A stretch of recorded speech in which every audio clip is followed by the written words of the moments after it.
Hey, welcome everyone. Welcome.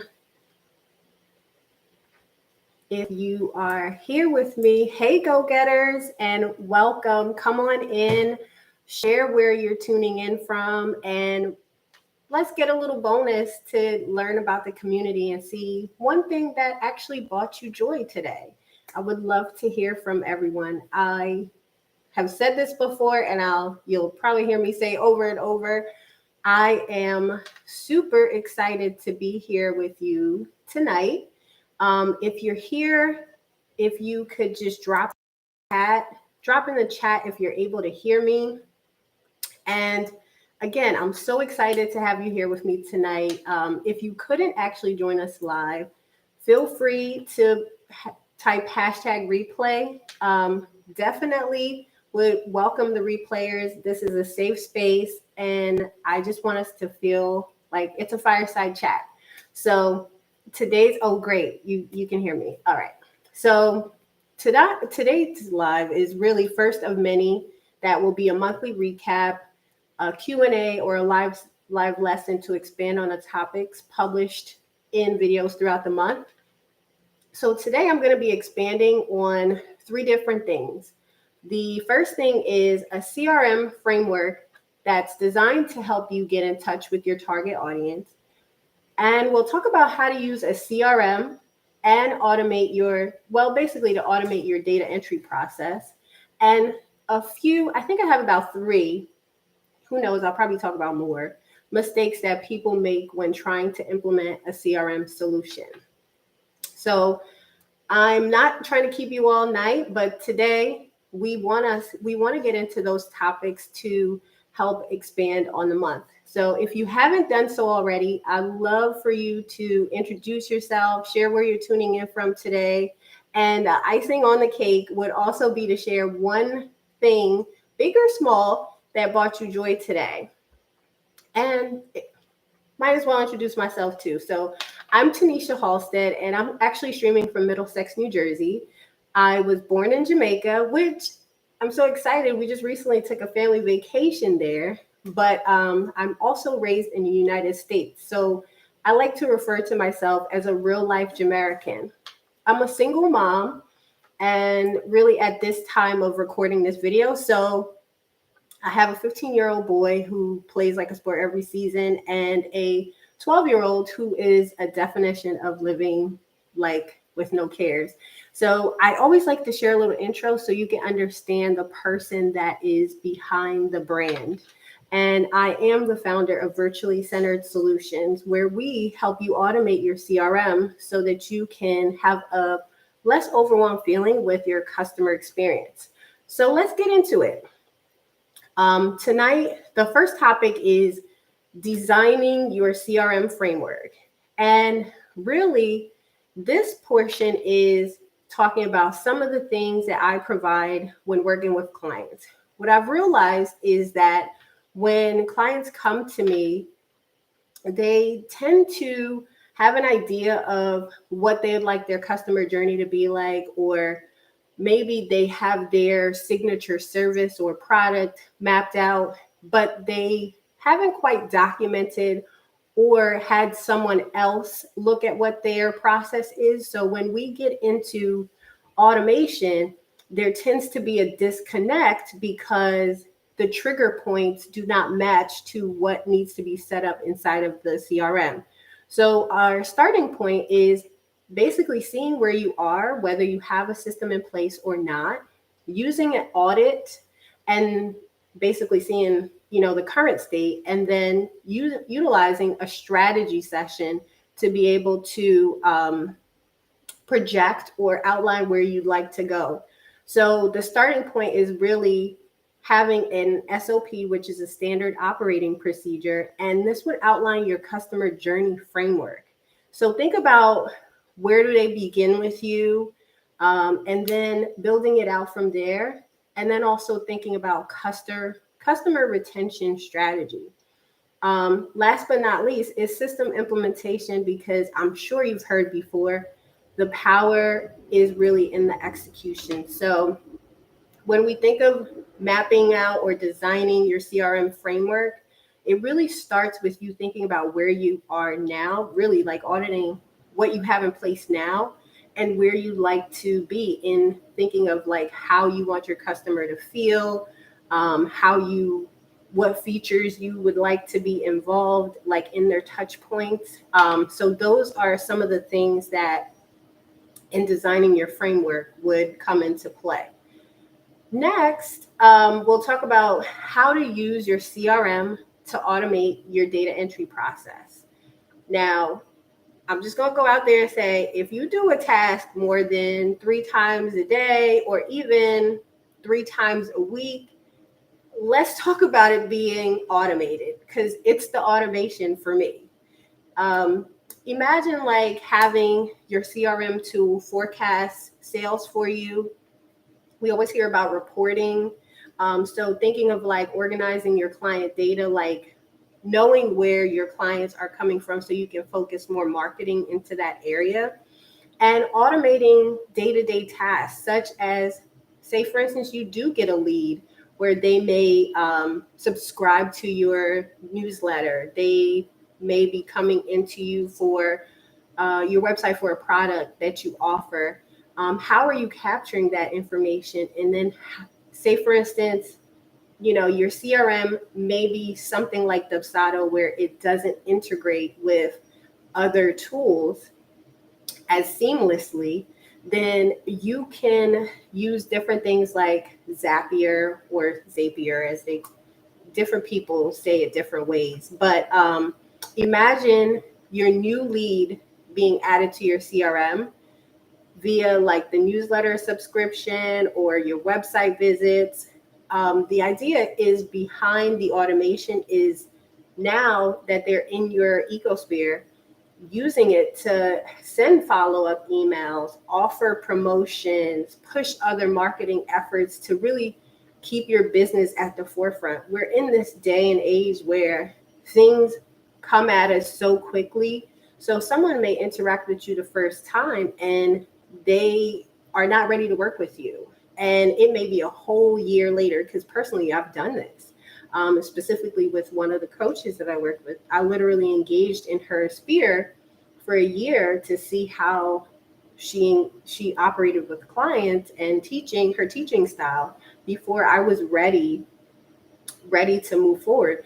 But what she did was nurture me along the way. So you want to think of your CRM as a way to help you nurture and build those longer standing relationships and putting in that human effect to your business as well.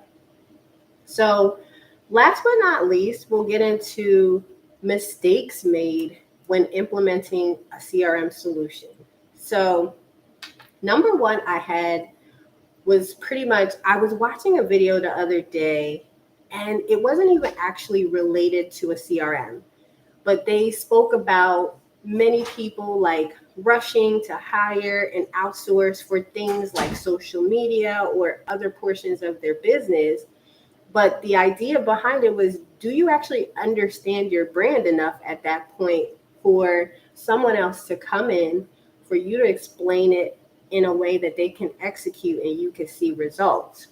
Well, the same thing goes for your CRM.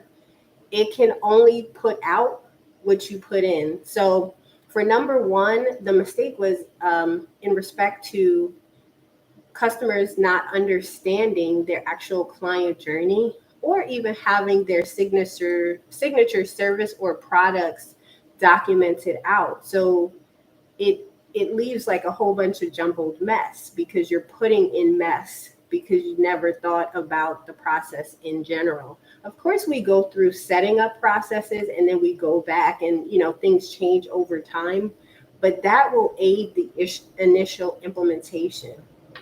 Secondly, the output can only be as good as you put in. So think of, you have a CRM in place already, or you might be using an alternative to a CRM. So now you want to move to something that has more automation or integration, and you have data. So think that you want to import clean data into your CRM.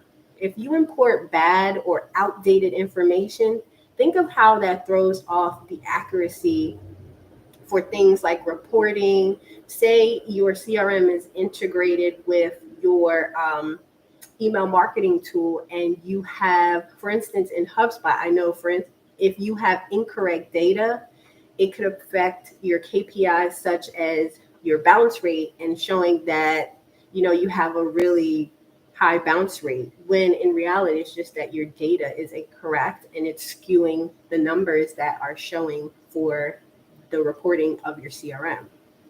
So that was number 2. And number 3 was not having a plan of the features, and not being an expert with CRMs. You might not know all the features, but basically think about what you'd like your CRM to do. And I'll just give you some examples. So first of all, the best CRM is the one you're actually going to use. So let's just start there. But when you think about features, think of lead generation, how you generate and nurture leads you have, basically your sales pipeline. Think of marketing automation, presentation. Now, this kind of relates more with the real estate industry, where you may have presentation of products, and there are some CRMs that include this, where you can have an interactive and engaging presentation. Number 4 would be transaction management. Now, we all here for the bag, so let's be serious. This allows you to keep all that in one particular place. So think of invoicing, think of a secure way for your clients to pay, think of being able to set up recurring payments, and not have to manually be sending emails and follow-ups. And it'll also give you details of what's outstanding. So kind of housing everything in one. And I'm sure it's like not a nightmare for your bookkeeper. Last but not least is keeping in touch with your clients.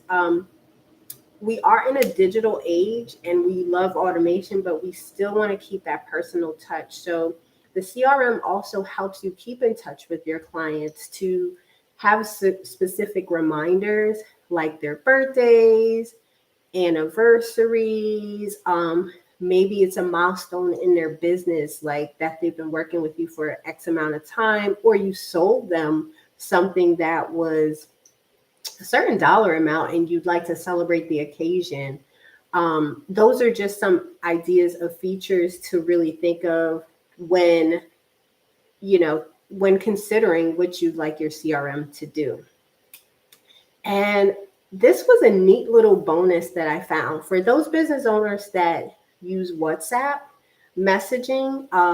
So there are some CRM tools that allow for WhatsApp integration, and how that would be is using Zapier which is a no code kind of like way to do automation when certain systems don't talk to each other. And there's a system called Wadi.io, which is a customer engagement tool for WhatsApp. There's a way to create a Zap that allows that information to now be integrated into your CRM tool. And that's just a quick bonus for those who use WhatsApp messaging inside of their business. Now, again, some of these features are available on certain CRMs, like for instance, Salesforce. HubSpot has a lot of integrations as well.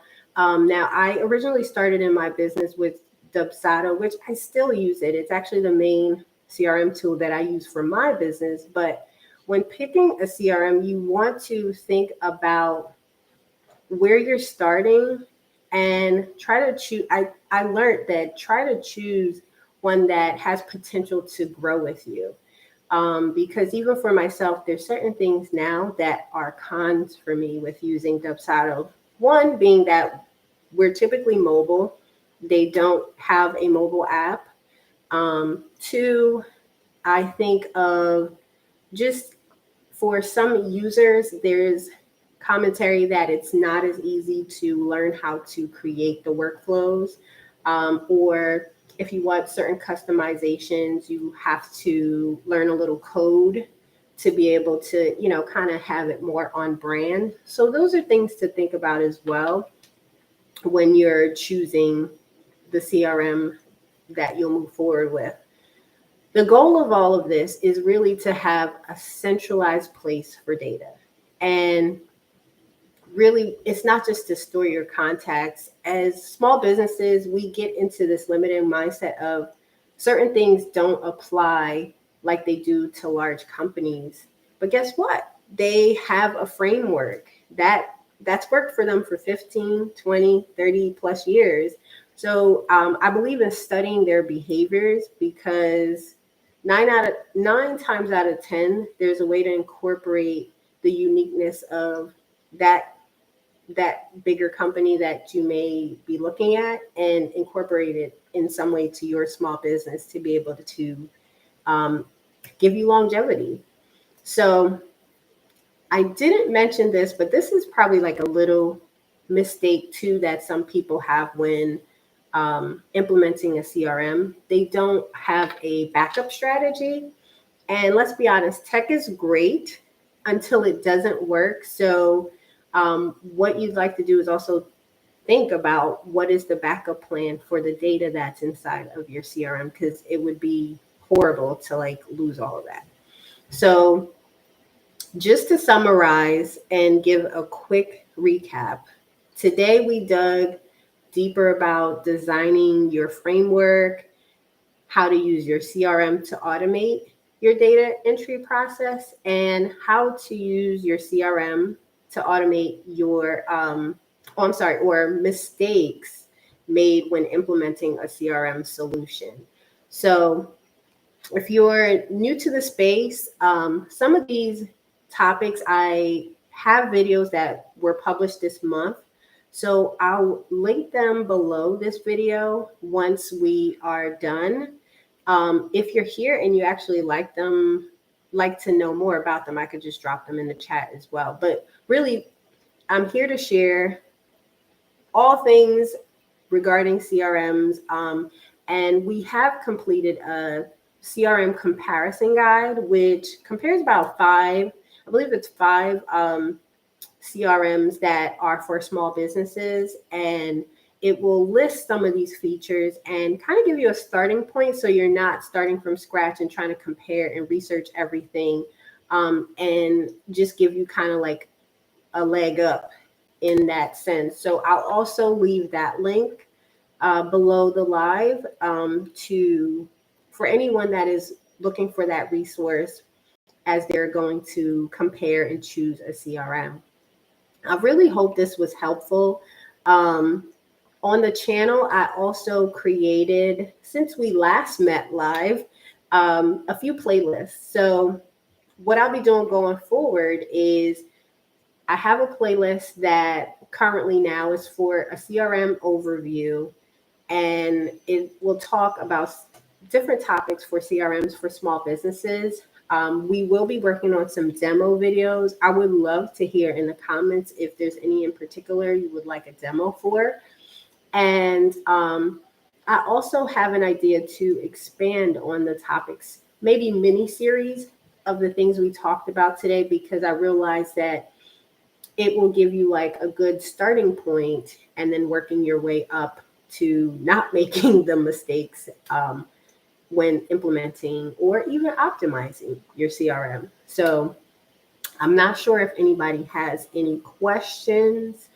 I know I gave a lot of information, but I'm open to answering anything. I will look in the chat.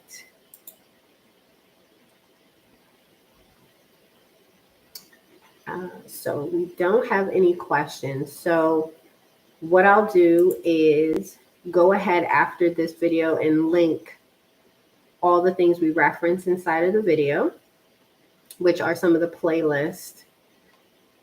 Oh, there was a question. Okay. What CRM do you recommend for real estate? For that one, see, with the real estate industry, CRMs are, I don't know, used a little bit differently. I would have to take a look specifically for the real estate industry, because it depends on, again, what you're trying to do with it.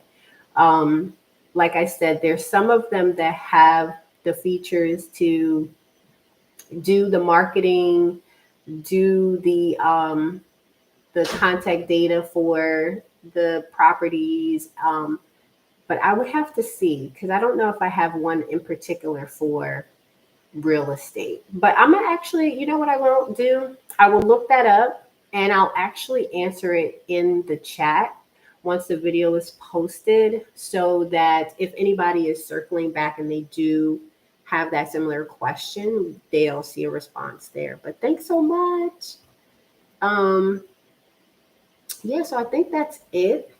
Again, it's always a pleasure doing the lives. I feel like it's getting a little bit more comfortable. I really hope this was of value to my audience, and I look forward to doing another live next month. So, just a few housekeeping things with the channel. A new video is published every week.